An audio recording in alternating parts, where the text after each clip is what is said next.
Yo, what is going on, folks? Retrospective Dave here, and there is a lot going on in the sneaker community, especially for those that are involved in the reselling business. I know I'm a little late reporting on this particular story, but I wanted to give myself some time to gather as much factual information as I possibly could before reporting on this case involving Adil Shams and Cool Kicks. Now, me personally, I have not dealt with Cool Kicks before, so I'm not emotionally vested into anything that's going on with them at the moment, but I wanted to be as objective as possible while reporting on this particular case. So for those of you that are, or that have not heard the news yet or haven't been following sneaker news, Adil Shams, owner of West Coast sneaker store Cool Kicks, was arrested on October 2nd, 2025 for allegedly purchasing and receiving over $500,000 worth of stolen Nike products, according to the Los Angeles Police Department. Shams' arrest followed an unexpected raid of his warehouse located in Santa Monica while he was conducting a live stream to his followers.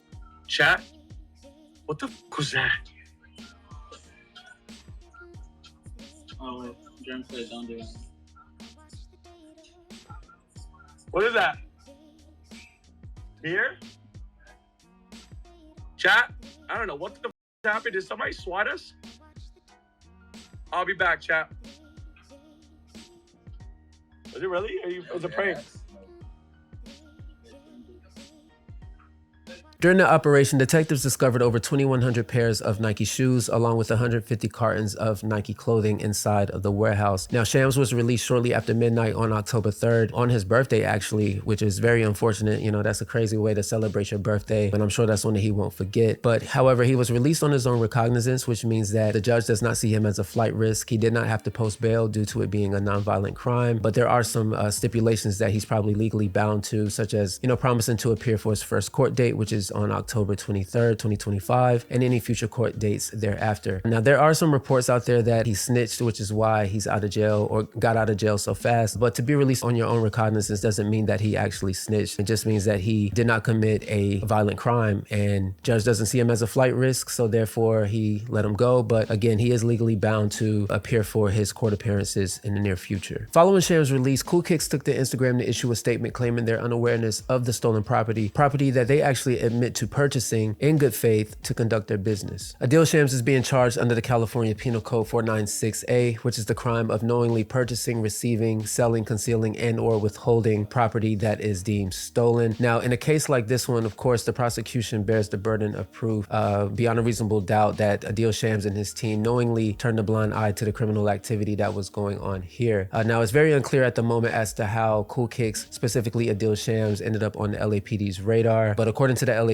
they definitely had a search warrant to search the warehouse where the stolen property was found, and upon discovering the circumstantial evidence, they were lawfully able to take Adil Shams into custody. So how would the prosecution actually go about proving that Adil Shams knowingly purchased stolen property? Well, without a downright confession or testimonies from eyewitnesses, it's definitely going to be a tough task because there is no direct evidence of a buyer's mindset going into a purchase. For the prosecution, they would definitely have to carve out elements of the crime in order to get the ball rolling, which is essentially what they've done here so far. We already have receipt of the stolen property being received and held at the warehouse. Not only was this established by the LAPD, but also admitted by Cool Kicks themselves in their initial statement. You know, at the moment, it's all speculative as to how Adil Shams and Cool Kicks ended up on the LAPD's radar and the evidence that was used. Like, was there any transaction history? And if so, were the purchases made at very suspiciously low prices? Is there any surveillance footage? Is there any statements from the eyewitnesses? And even with the amount of years that Cool Kicks has been operating, did they have enough knowledge to know what the red flags were, and did they ignore those red flags when they went into this particular purchase? Like, these are all of the questions that the prosecution is going to have to answer and provide proof if this case isn't already leaning towards being open and shut. Now, what's interesting is that 4 days after the arrest of Adil Shams, a 41-year-old man by the name of Alejandro Espinosa was also arrested by the LAPD. His arrest was also in connection with a major theft investigation after $1.4 million worth of stolen cargo was recovered from his residence, many of which were Nike products, from the 4300 block of Verona Street in East LA. According to a KTLA news article, detectives received information that the stolen cargo could be found at this location. Espinosa is also being charged under the California Penal Code 496A. So clearly there's a connection between the two arrests that were only made 4 days apart with similar charges. And one can't help but think that,